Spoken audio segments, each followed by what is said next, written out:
countdown to President Obama's second inauguration. Tomorrow, hundreds of thousands of people will watch the president take the oath of office on the steps of the Capitol.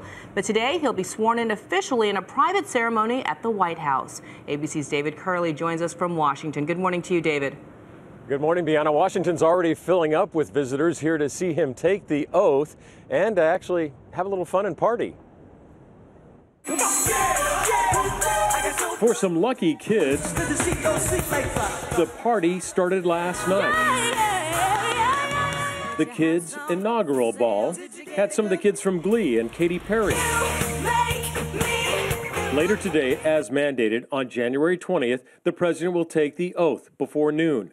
But that will be in the White House. Then tomorrow, on the steps of the Capitol, I, Barack Hussein Obama, on Martin Luther King's birthday, the president will take the oath again. because I've been to the mountaintop. Honoring King and his favorite president, Abraham Lincoln. The fate of human dignity in our hands. Now, now, now. Mr. Obama will place his hand on two Bibles, one that King used, one that Lincoln used. Then it's the parade. The route has been secured. The floats are ready to roll down Pennsylvania Avenue. This girl is on fire. While there will only be two inaugural balls, they are star-studded. Alicia Keys, Brad Paisley, Jennifer Hudson. And I waited for you, but you never showed. But before all the pomp and parties, the president took part again in what he calls the National Day of Service. This inauguration should also be an affirmation that we're all in this together. So the first family grabbed some paintbrushes at a local elementary school. How do you guys get power tools? Already the People's Lawn, the mall, is seeing plenty of visitors. We love President Obama. Woo! I got to tell you, there were a lot of folks out last night already having a good time. They've got a couple more nights to go here in Washington, D.C. The official ceremonies actually start here in just about another hour or so. The vice president will take his oath at the Naval Observatory where he lives. Justice Sotomayor, will be delivering that oath to the vice president. Dan and Bianna? And David, just to make clear, you only heard reports about people partying last night. This is not something you witnessed firsthand, right?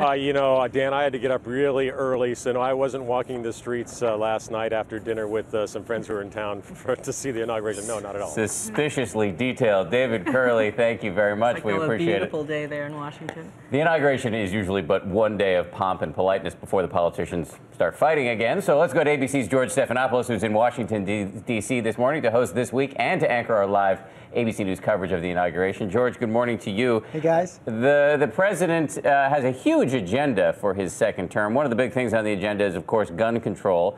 Across America on Saturday, we saw these pro-gun rallies.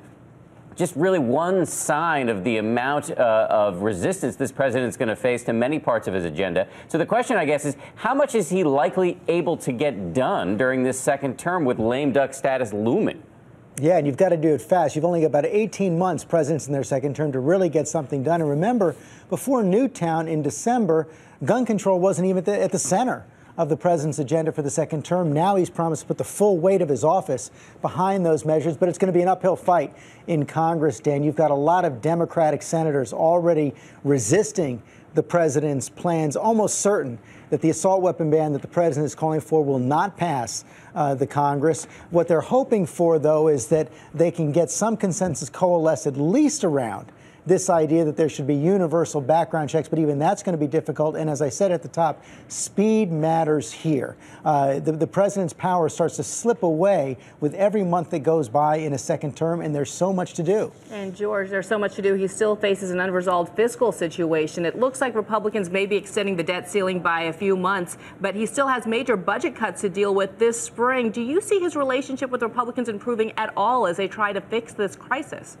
It is going to be a real confrontation. The Republicans did blink. That's exactly right, Bianna. They said they don't want this confrontation over the debt limit that was supposed to hit in February. They're going to extend it, as you said, probably until April. The president will sign that, which gives them a space to try to come up again with some kind of big budget deal before those across-the-board budget cuts hit in March, and the government is set to shut down at the end of March. There is no question that these big fiscal issues, taxes and spending, are going to define the first quarter of the president's second term. George, talk about this term, the second term curse. Reagan had Iran-Contra, Nixon, of course, had Watergate, Clinton had Monica Lewinsky. Why is it that second terms tend to go sour?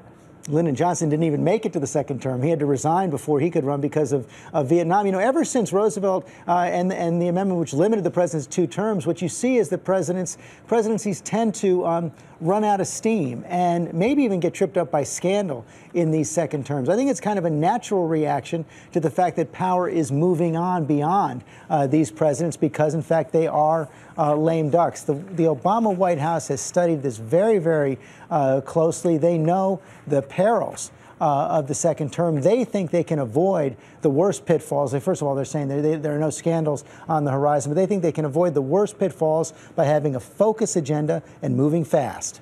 And we'll see if they can. George, thank you very much. George, by the way, is going to have a special inauguration edition of This Week This Morning. White House Senior Advisor David Plouffe is on the show, plus a special guest, Eva Longoria. And stay with ABC News and GMA for continuing coverage of Inauguration 2013. We'll be live tomorrow beginning at 7 a.m. Eastern with George and Josh Elliott co-anchoring a special edition of Good Morning America from Washington.